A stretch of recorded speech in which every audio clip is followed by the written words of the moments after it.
The sun beat down on the alkali flats of Redemption, bleaching the landscape to the color of bone.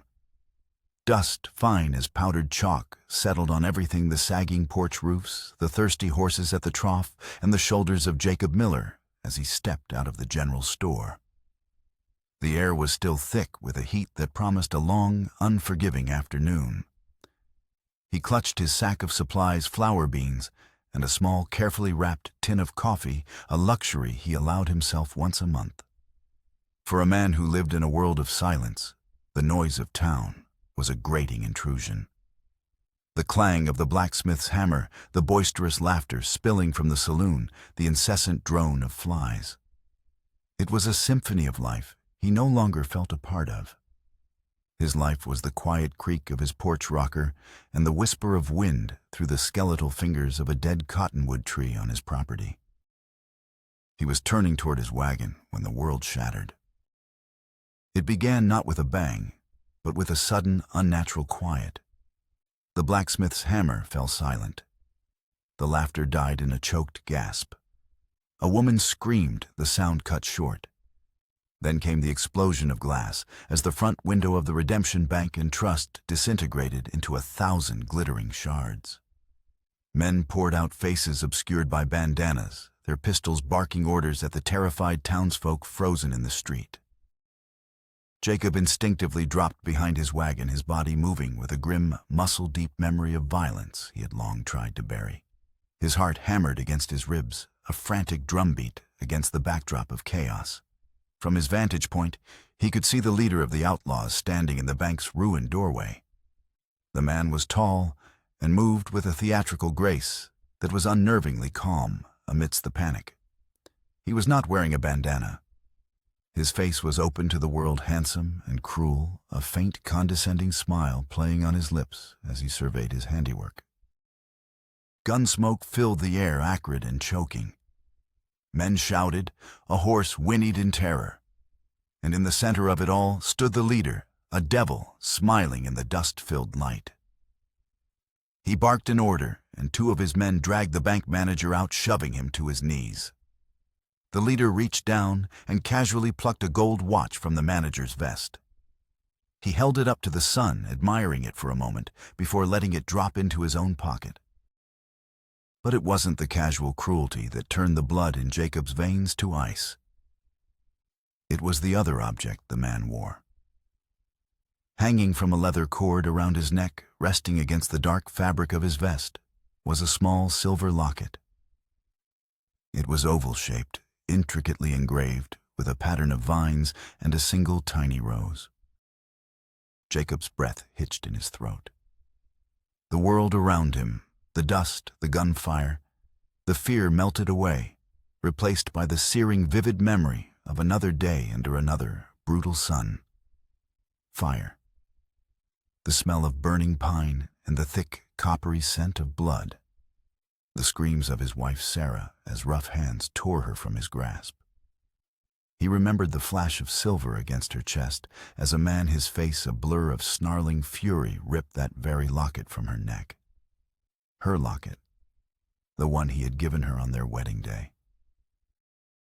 He was back there in the ashes of his first life, helpless, watching the light fade from Sarah's eyes.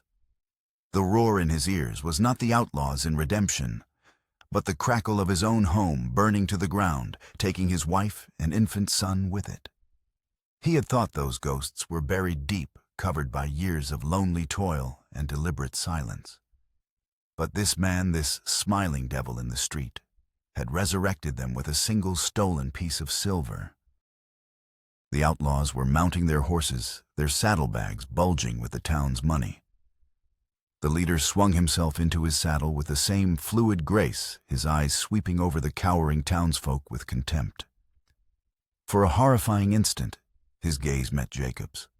The man's smile widened, a flicker of cold amusement in his eyes, as if he could see the hollowed-out ruin of the man hiding behind the wagon. Then he spurred his horse, and the gang galloped out of town, leaving behind a cloud of dust-shattered glass and a silence more profound and terrifying than the noise that had preceded it. Jacob remained crouched, his knuckles white where he gripped the wagon wheel. The sack of supplies lay forgotten in the dirt. The world slowly came back into focus, but it was changed. The past was no longer a buried memory. It was a living, breathing monster. And it had a face.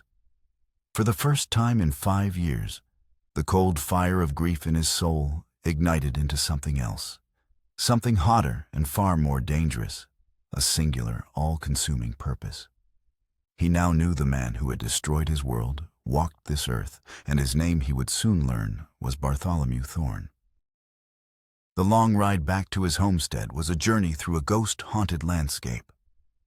Every rock formation seemed to hold a shadow of the past. Every gust of wind seemed to whisper Sarah's name. The tranquil solitude of his land, once a balm for his wounded spirit, now felt like an empty, echoing tomb. He unhitched his horse, moving with the numb mechanical precision of a man walking in his sleep. His mind was a maelstrom of rage and grief. The image of the silver locket burned onto the back of his eyes. He sat on his porch as the sun began its slow descent, painting the sky in violent hues of orange and purple. This was the time of day he usually found a measure of peace. But tonight, peace was a foreign country. He was waiting. Not for the sunset, but for the stagecoach.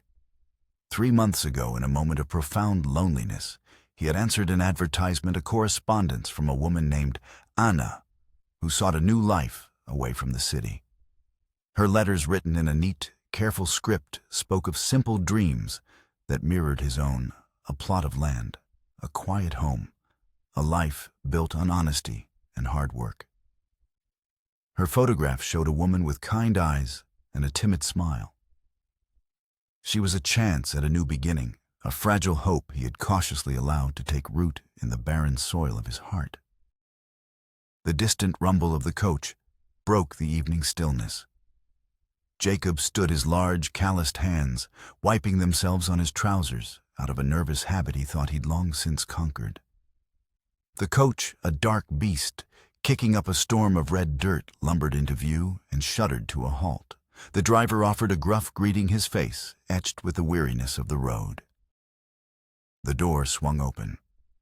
Jacob's heart, already a bruised and battered thing, hammered against his ribs. A woman descended, her form silhouetted against the dying light. But it was not Anna. This woman's eyes were not kind. They were haunted wide with a terror that seemed to scan the empty horizon for an imminent attack. A dark, ugly bruise marred the sharp line of her jaw, and her simple traveling dress was torn at the shoulder, the fabric rent as if by a violent hand. She clutched a small, worn leather satchel to her chest, like a shield, her knuckles bone white. She looked at him, and in her gaze, he saw a flicker of desperate, hunted calculation. She held out a crumpled piece of paper. His name, Jacob Miller, and the name of the settlement, Redemption, were scrawled upon it. It was not the neat, careful script from the letters. This was the frantic scratch of a person writing in mortal fear. "You are Jacob?" she asked, her voice a raw, strained whisper that was barely audible over the sighing wind. He could only nod, his mind reeling. The man with his wife's locket in the morning, and this terrified stranger in the evening. It felt as if the world had conspired to drag him back into the very chaos he had spent 5 years trying to escape. The fragile promise of a simple life had vanished, replaced by a dangerous and terrifying mystery that had just stepped off the stagecoach and onto his porch. The woman who gave her name only as Lena was a creature of coiled tension and stark fear. She refused the food Jacob offered, a plate of beans and dried jerky, and accepted only a cup of water, which she drank with the frantic thirst of someone who had gone without for days. She spoke only when asked a direct question, her answers clipped and evasive, her eyes constantly darting toward the windows, as if expecting the devil himself to appear on the horizon. Jacob's brief flicker of compassion curdled into a deep, simmering suspicion. He was a plain man who valued honesty above all else, and he could feel the radiating coils of deceit and danger coming off her like heat from a blacksmith's forge. He didn't know what trouble she was in, but he knew with bone-deep certainty that it was the kind that did not distinguish between the guilty and the innocent. He let her sleep in the spare room, the small clean space he had so carefully prepared for Anna with its handmade quilt and a small vase of wildflowers on the nightstand. The sight of this haunted stranger in that room of hope was a bitter pill. He spent the night in his rocking chair on the porch, his rifle across his lap, watching the vast, star-dusted darkness, his mind a battlefield of old ghosts and new fears. At first light, he decided he would take her back to Redemption and leave her with the sheriff. Her trouble was not his. He had enough of his own. But the dawn brought a different kind of reckoning. 3 riders appeared as dark silhouettes against the rising sun, their forms slowly resolving out of the morning mist. They moved not with the ambling pace of travelers, but with the confident predatory purpose of wolves closing in on their prey. The sight made the hairs on the back of Jacob's neck stand up. He glanced through the window and saw Lena's face, a pale mask of pure, undiluted terror. Her disguise of exhausted resilience crumbled in an instant, revealing the raw fear beneath. She was no longer a suspicious stranger. She was a hunted animal that had just heard the baying of the hounds. She backed away from the window, a choked sob escaping her lips. When Jacob turned from the door, he saw she was holding the large butcher knife from his kitchen block, her hand trembling, but her grip absolute. "They're here for me." She breathed the words barely audible. "They found me." The profound quiet of his homestead was shattered. The solitude he had once found lonely and then peaceful now felt terrifyingly fragile. And he knew with a certainty that chilled him to the bone that the trouble he had sensed had just ridden up to his front door, and it wore the face of the world he thought he had left behind. The lead rider was a burly man, with a tarnished deputy's star pinned crookedly to his vest, a cheap symbol of authority that did little to mask the thuggery in his eyes. He smirked down at Jacob from his horse, his gaze dismissive. "Mornin', homesteader. We're looking for a woman. Stole something from our employer, Mr. Thorne.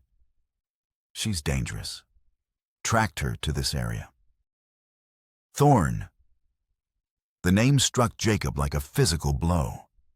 The smiling devil from the bank. The man with his wife's locket. The pieces of this terrible day clicked into place with sickening finality. This was not a random convergence of misfortune. This was a storm, and he was standing at its center. Jacob's gaze didn't waver. He stood at the top of his 3 porch steps, a simple position that gave him the high ground, his hand resting casually on the smooth wooden stock of the rifle leaning against the doorframe. He had built this home with his own 2 hands, board by board, nail by nail. It was more than a shelter. It was a fortress against his own memories. The thought of these vultures soiling it with their presence ignited a cold, hard fire in his gut. "No one here but me, Jacob," said, his voice flat and devoid of emotion. The deputy's smirk widened into a sneer. "Don't play games. We know she's here. Send her out and we'll be on our way. Mr. Thorne is a reasonable man, but his patience is thin." Jacob could feel Lena's terror radiating through the thin wooden walls of the cabin behind him. He thought of the bruise on her jaw, the frantic scrawl of his name on that crumpled paper, the absolute certainty of her fear. He looked at the men before him, bullies hiding behind a rich man's power, and saw the same casual cruelty he had seen in Thorne's eyes. They were cut from the same cloth men who took what they wanted and broke what they couldn't take. "This is my land," he stated, his voice dropping low, each word weighted with an unshakable resolve.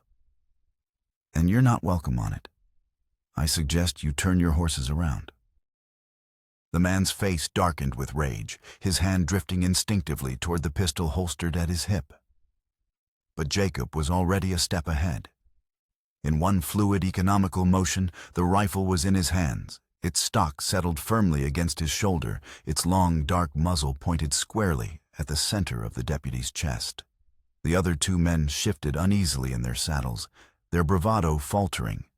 They had expected a simple, compliant farmer, not a man whose eyes held the cold, lethal stillness of a mountain predator. After a long, tense moment that stretched into an eternity, the deputy spat on the ground, a gesture of impotent fury. "Thorn will hear about this.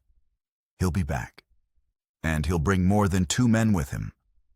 This quaint little cabin of yours will make a truly splendid pyre, a beacon of his displeasure, of his." They wheeled their horses around and galloped away, leaving a cloud of dust and a heavy ringing silence in their wake. Jacob didn't lower the rifle until they were nothing but small specks on the horizon. The immediate threat was gone, but he knew the man's words were not an idle threat. They were a promise. He was no longer a bystander to Lena's trouble. He was a combatant in a war he didn't understand against an enemy from a past he could never escape.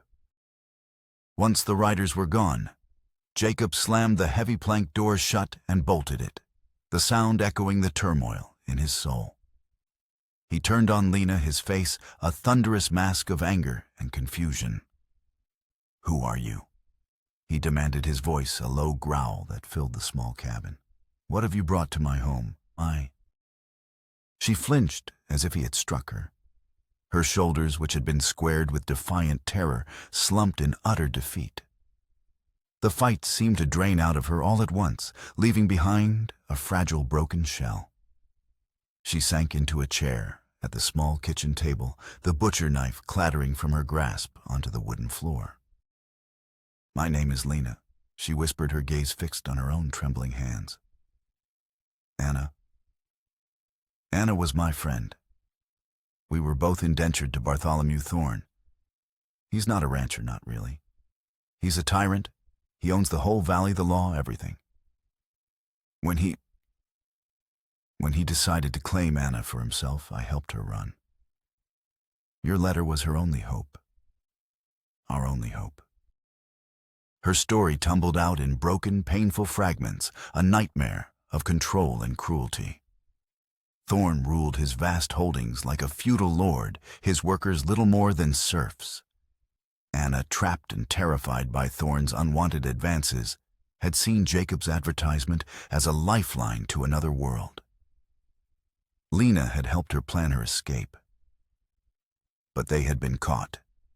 In the chaos, Lena had managed to get away, grabbing Anna's satchel with the crumpled letter inside as her only chance for survival. "I don't know what happened to Anna," she finished, her voice thick with unshed tears and guilt. She looked up at him, then her haunted eyes devoid of all hope. "They took her, and I ran. If you're going to turn me over to them, just do it quick." Her words were a complete surrender, an admission of a defeat so total it broke something inside him. He strode over to her, his intention to shake some sense into her, to tell her that he wasn't like them, that this fight was now his as well. He grabbed her arm to pull her to her feet.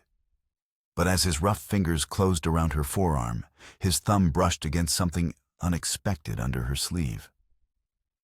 A network of raised ropey scars, old and pale, encircled her wrist like a ghostly manacle, the ghost of shackles.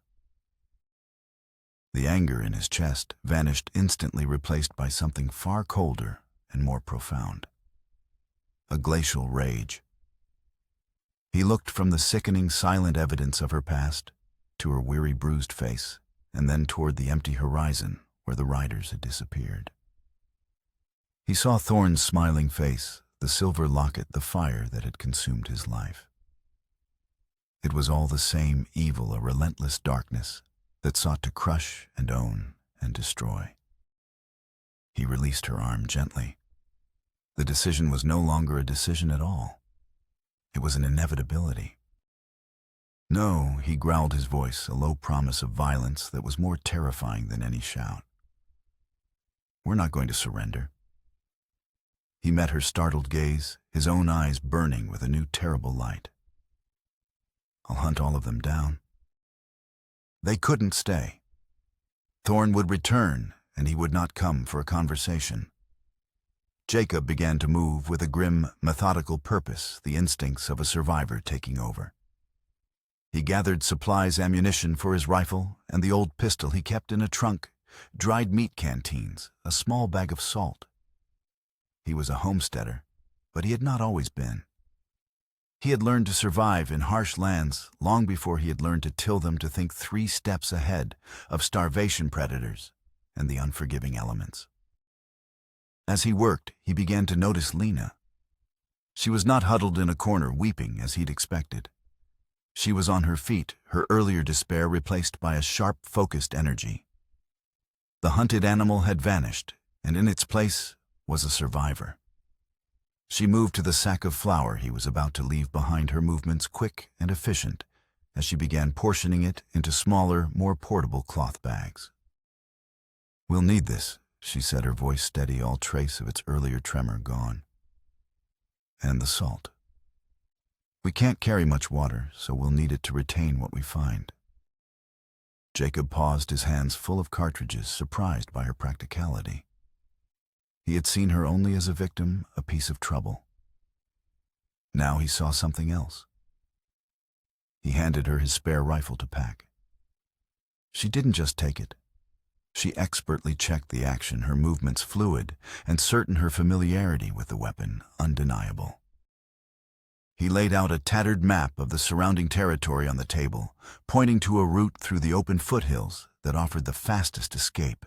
She immediately shook her head, her finger tracing a different, more difficult path. "No," she said, her voice firm. "Too exposed. They'll track us easily there. This way." Her finger moved across the map, tracing a treacherous line through a series of narrow, winding canyons.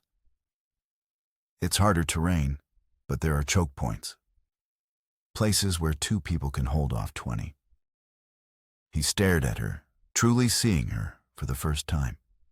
The fear was still in her eyes, but it was banked now like embers under a layer of cold, hard resolve. This was not just a victim. This was a strategist. The woman who had appeared on his doorstep, bruised and terrified, possessed a hidden, formidable strength, a mind honed sharp by years of surviving the unsurvivable. This hidden powerhouse was beginning to reveal herself.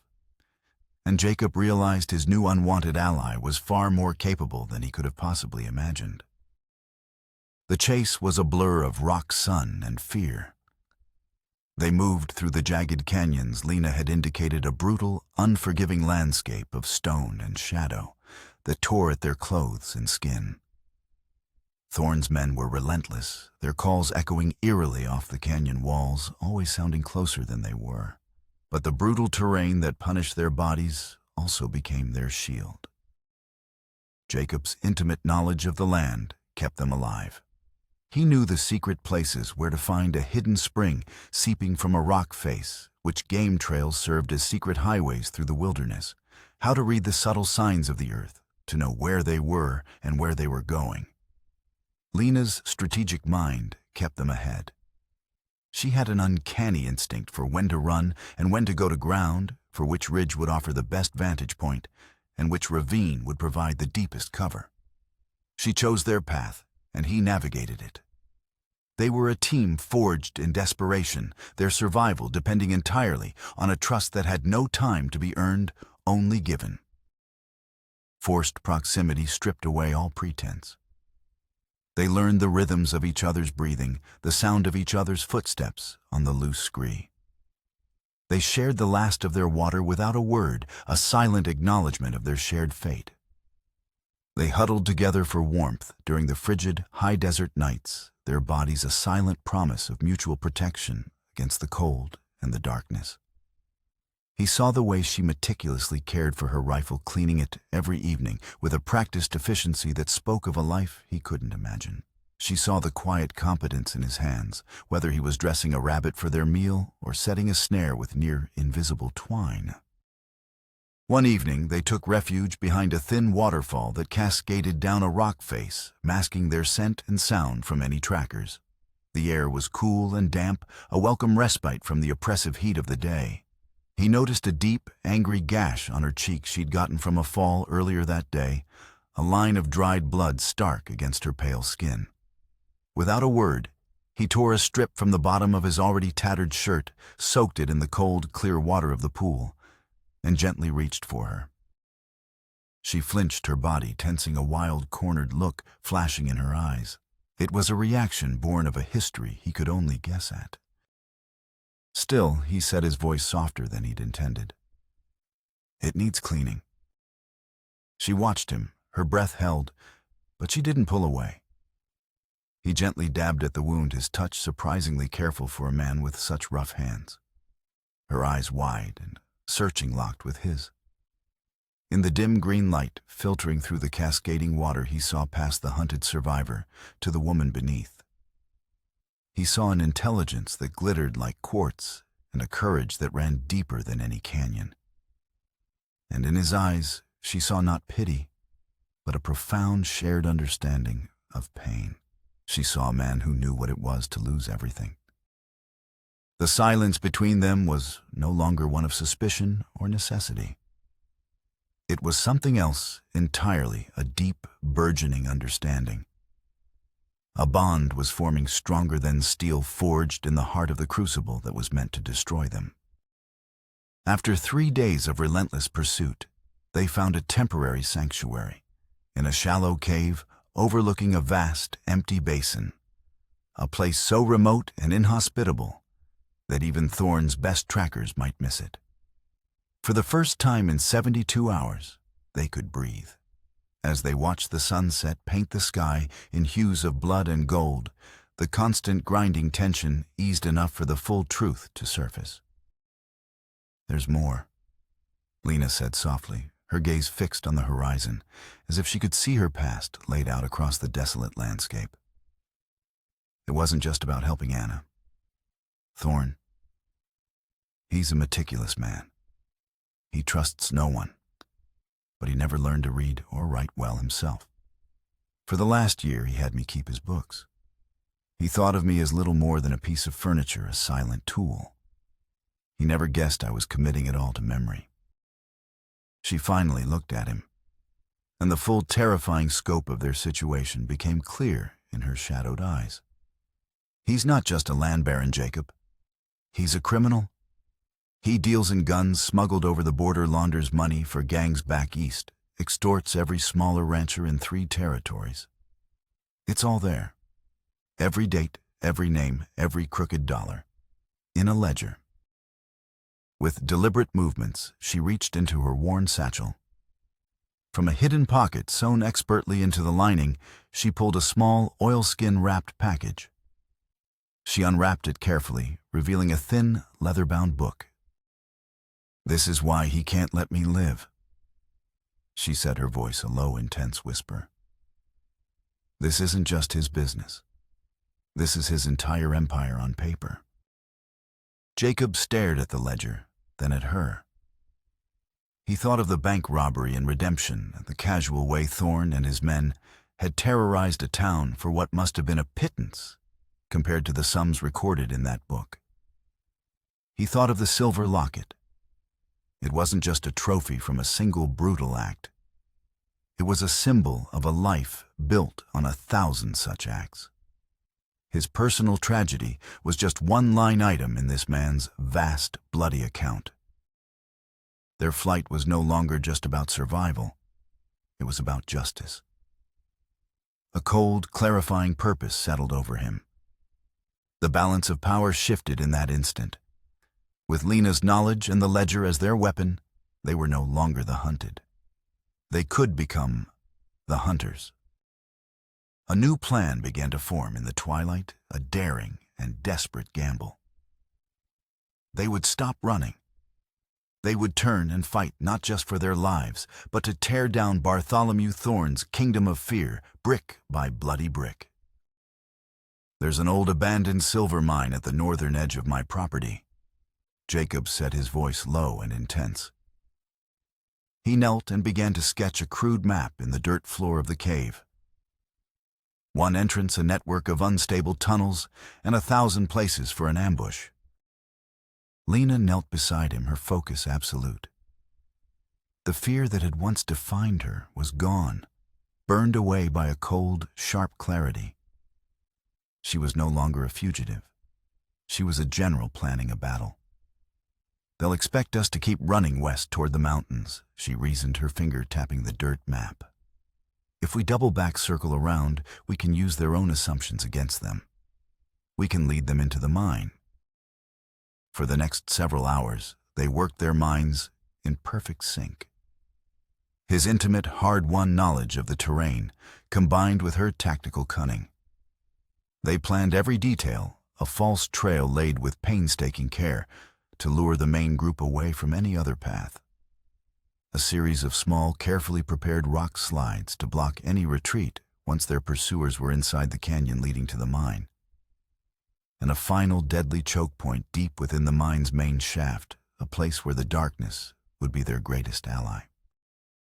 They were no longer a homesteader and a fugitive.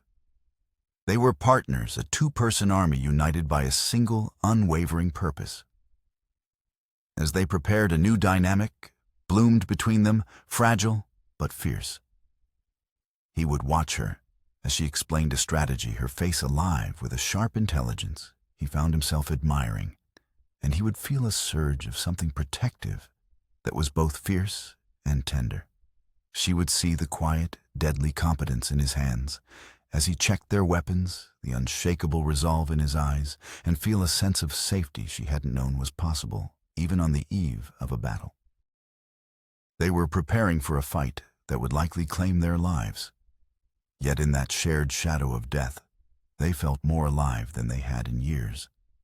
They were no longer running from the past. They were running toward a reckoning. Bartholomew Thorne and his 10 best men rode into the narrow canyon with the arrogance of conquerors. The tracks were cleared deliberately, so leading them straight toward the gaping maw of the abandoned mine, a dark wound in the mountainside. Thorne smiled. The farmer and the girl were trapped, running to ground like exhausted coyotes. This would be over soon. The trap was sprung with a deafening, grinding roar. High on the ridge above, Jacob shoved a heavy timber against a carefully balanced scree of boulders. The rock slide he triggered was not massive, but it was precise. Tons of rock and earth thundered down, completely sealing the canyon entrance behind them. The sky, moments before a symbol of their freedom, was now blocked by a wall of their own making. Panic erupted among Thorne's men. Before they could recover, Jacob's rifle began to speak from the shadows of the high rocks, its reports echoing like thunder in the enclosed space. Each shot was deliberate, a cold calculation of distance and wind. Each shot found its mark with deadly precision. Thorne's men caught in the open fell into disarray, firing wildly at a ghost they couldn't see. Lena, positioned behind a cluster of boulders near the mine entrance, provided covering fire with the pistol Jacob had given her. She wasn't a crack shot like him, but her fire was steady and strategic, forcing the men to keep their heads down, preventing them from finding cover or organizing a counterattack. When one of Thorne's men broke from the chaos and tried to scramble up the rocks to flank Jacob's position, a single sharp crack from her pistol sent the man tumbling back into the dust. Jacob glanced down, his eyes meeting hers for a fleeting second across the battlefield, a look of astonishment and profound respect passing between them. The fight devolved into bloody chaos. Pinned down with 2 of their own dead and another wounded, the remaining men, including a furious and disbelieving Thorne, had no choice but to retreat into the only cover available, from the dark tunnels of the mine itself. The battle moved from open warfare to a close, brutal subterranean struggle. The air grew thick with the smell of gunpowder, damp earth, and fear. Jacob and Lena melted into the labyrinthine darkness they had studied on their crude map. They became predators in their own domain, using the echoes and the shadows to their advantage. A ricochet sent off a tunnel wall to make their enemies think they were in one place while they struck from another. A lantern kicked over, plunged a passage into disorienting blackness, One by one, Thorne's men were picked off in the suffocating dark, their panicked shouts swallowed by the immense silence of the earth. Finally, it came down to the three of them in the main shaft, a large cavernous space where the air was cold and a steady drip of water echoed like a ticking clock. A single lantern cast long dancing shadows. Thorne stood over the body of his last man, his handsome face contorted into a mask of pure rage, his fine clothes torn and smeared with dirt. Cornered and desperate, he did the only thing a coward could do. He lunged for Lena, pulling her in front of him, the cold steel of his pistol pressed against her temple. She became his human shield. "Drop the gun, homesteader." He snarled, his voice a ragged gasp. "Drop it now or she dies. All this for a thieving girl and a book of lies." Jacob stood 20 yards away, his rifle held steady, his face an unreadable mask of stone. But his mind was a vortex of memory and rage. He saw Sarah, he saw the fire, he saw the locket dangling on this monster's chest. "You don't even remember me, do you?" Miller Thorne spat a wild, gloating light in his eyes. He seemed to relish this moment, this final personal unveiling. "Your father, he ruined mine. Bought him out with Eastern money, drove him into the ground. That little homestead you built, that perfect little life. It was on land my family bled for. That raid, that wasn't business. It was poetry. Justice." The world tilted on its axis for Jacob. It wasn't random. The attack on his home, the murder of his family, it was a targeted act of vengeance, a debt being paid for the sins of his father. Thorne saw the flicker of comprehension and horror in Jacob's eyes, and his smile became a triumphant leer. He reached up and touched the silver locket that hung around his neck. "And this," he whispered, his voice dripping with venom, "was a souvenir. A reminder that all debts are eventually paid." He laughed, a raw, ugly sound that echoed in the cavern. "Just like all traitors are punished. Your friend Anna was far more pragmatic than you, my dear." He sneered at Lena. "A whisper in the right ear about your escape plan bought her a fast horse and a head start. She gave you up to save herself." The revelation of Anna's betrayal struck Lena with the force of a physical blow, a final cruel twist of the knife. But Thorne had underestimated her one last time. He had mistaken her shock for weakness. He had mistaken her fear for surrender. In that split second of his gloating, Lena acted. With a guttural cry, she slammed her head backward into Thorne's face with all her might. There was a sickening crunch of cartilage as his nose shattered. He roared in pain, his grip loosening for a fraction of a second. It was all she needed. She drove her elbow hard into his ribs, breaking free from his grasp and dropping to the floor. The moment of pained surprise was all Jacob needed. His rifle fired one last time. The sound was not a crack of thunder, but a definitive final judgment in the echoing darkness. Thorne staggered back, a look of utter shock on his face, his hand flying to the locket on his chest as if to protect it. He fell, and the silver locket clattered against the stone floor, its shine extinguished in the dirt. The silence that followed the final gunshot was profound, broken only by the steady drip, drip, drip of water from the cavern ceiling. It was over. The ride to Fort Grant, the nearest federal marshal's office, was long and arduous. They were battered, bruised, and emotionally hollowed out. They rode in silence, the heavy ledger secured in Jacob's saddlebags, a testament to the empire they had toppled. The marshal, a world-weary man named Elias Vance, listened to their story with a practiced skepticism that slowly melted into grim belief as Lena laid out the contents of the ledger. He had heard whispers of Thorne's operations for years, but had never had the evidence to act. Now he held it in his hands. Thorne's corrupt empire, built on fear and blood, would crumble to dust under the weight of his own meticulous records. The reign of the tyrant was over. The journey back was different. The silence was no longer heavy with unspoken fear, but with the quiet weight of shared experience. They stopped by a stream to tend to their wounds and the emotional fallout of the revelations in the mine. He told me everything Jacob said, his voice quiet, as he stitched a cut on Lena's arm. Why he did it.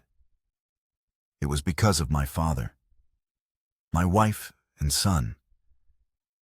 They died because of something that happened before I was even born. He spoke the words without emotion, a simple statement of a fact too monstrous to be comprehended. Lena looked at him, her heart aching for the weight he carried. She thought of Anna's betrayal, a smaller but still piercing pain. She was my only friend, she said softly. I think I understand now. Fear makes people do terrible things to survive. He finished the stitch and met her gaze. But you didn't, he said. You fought.